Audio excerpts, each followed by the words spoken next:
Тревожная новость пришла из здания на Охотном ряду. Там короновался и закашлялся прославленный стендапер всея Руси, либерал-демократ и сын юриста товарищ Жириновский.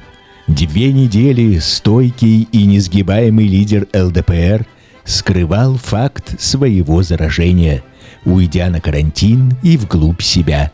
14 дней кашлял в пиджак и сморкался в кулак мужества, лишь бы не показать свою хворь перед общественностью. Ведь информация о его заболевании могла внести ненужные сомнения в ряды сторонников вакцинации. 8 раз ужаленный на весь организм политик поддерживал отечественную вакцинацию, упарываясь то спутником, то ковиваком. И это не считая назальных препаратов, поставляемых нашими друзьями-фармацевтами из стран Латинской Америки. Сколько дорог и шприцов было освоено, но хранить эту государственную тайну более невозможно. Под окнами Центральной клинической больницы уже мычит товарищ Кобзон. В соцсетях неблагодарное население желает политику приятной вентиляции. Товарищи, будьте милосердны! Сколько законов написал и утвердил для вас неугомонный депутат. Даже обмотанный трубками, он продолжает работать с документами, укрепляя рукопожатие. Вольфыч, не кашляй, тряхни головой и сапоги в океане помой. Заставить скакать аллюром и быстро скакать. Замгубернатора Вологодской области Михаил Глазков публично одобрил расстрелы, которые происходили во времена товарища Сталина. На заседании межведомственной комиссии, где рассматривался ход реализации одного из инвестиционных проектов региона, товарищ Глазков не выдержал и рубанул правду матку. Не для того государство оказывает поддержку, чтобы строили какие-то курятники, с большевистской прямотой заявил он и добавил: при Иосифе Виссарионовиче в 30-е годы уже расстреляли бы вместе с родственниками и семьями, и правильно бы сделали. И так сверкнул после этого глазьями, что Берия вздрогнул на том свете. Далеко не всем понравились слова товарища Глазкова. Оратору пришлось даже уточнять, что он не имел в виду возвращение к репрессиям, а просто вырвалось. Ведь так хочется организовать эффективное производство с видимым результатом. Действительно, товарищи, когда на тебя навели автомат, ты сразу же выдашь крутой результат.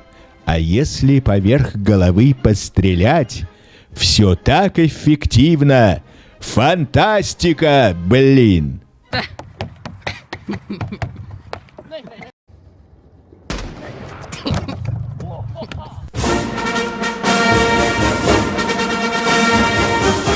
Суд в Красноярском крае приговорил 16-летнего Никиту Уварова из Канска к 5 годам колонии за планы взорвать здание ФСБ в Майнкрафт.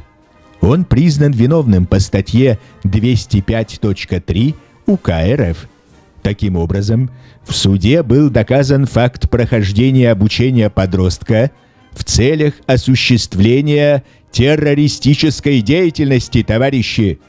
Некоторые умники начали зубоскалить на тему, что если он хотел взорвать ФСБ в Майнкрафте, вот и отбывал бы наказание в Майнкрафте. Но преступные знания он ведь может применить и в реальном мире, товарищи.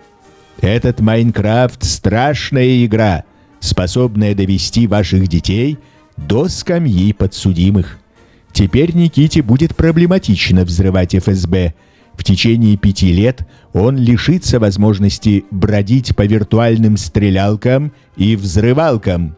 А нашим правоохранителям пора бы присмотреться к разработчикам этой террористической игры. Не пора ли призвать к ответу тех, кто толкает наших подростков на ихнюю скользкую дорожку.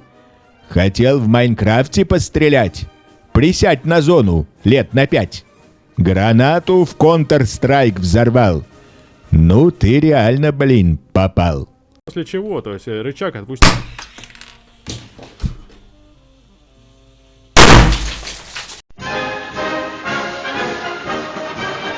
Депутат Госдумы товарищ Милонов посетил молодую работницу секс-индустрии и провел среди нее разъяснительную беседу воспитательного характера. Он поделился своим богатым опытом и рассказал о том, как правильно повышать профессиональный уровень. Уже много лет товарищ Милонов удовлетворяет потребности и запросы, вызывая чувство глубокого удовлетворения в Кремле. Вовремя принимая и меняя позиции в зависимости от желания клиентуры, герой путанического труда не щадит ни языка, ни чресел, приводя в экстаз высшее руководство страны. Интимные подробности работы на охотном ряду настолько впечатлили юную коллегу по цеху, что она прикрыла лицо, чтобы не выдать всю глубину морального потрясения. Однако, прочтя лекцию, товарищ Милонов ушел, не расплатившись, чем нарушил профессиональный кодекс, ведь клиент платит не за близость и удовольствие, а за потраченное на него время. Возможно, ты и монстр законов, но даме заплати, Милонов. Проституткой работаешь.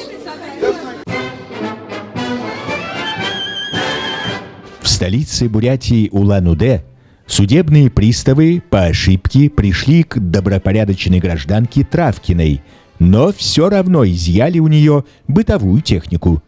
Дело в том, что некий житель Улан-Удэ по фамилии Латыпов был оштрафован ГИБДД на 30 тысяч рублей.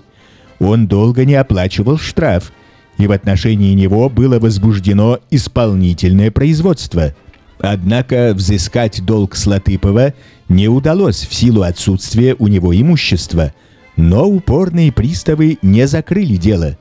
Бесквартирный Латыпов одно время недолго гостил у Травкиных. Их адрес он и назвал, давая показания в ГИБДД. Обрадованные судебные приставы явились к Травкиным, но, осознав ошибочность визита, они все равно конфисковали пылесос, микроволновку и 2 больших телевизора. Не уходить же с пустыми руками, раз пришли. Травкины обиделись и подали на приставов в суд, который признал действия силовиков незаконными. Однако приставы оформили встречный иск, утверждая, что Травкина ругалась во время выноса техники, проклинала госслужащих и обещала им адские мучения. Наш справедливый суд оштрафовал женщину на 1000 рублей. На том и разошлись. Когда тебя обносят приставы, ты не ругайся, как неистовый, не истери, не нагнетай, а телевизоры отдай.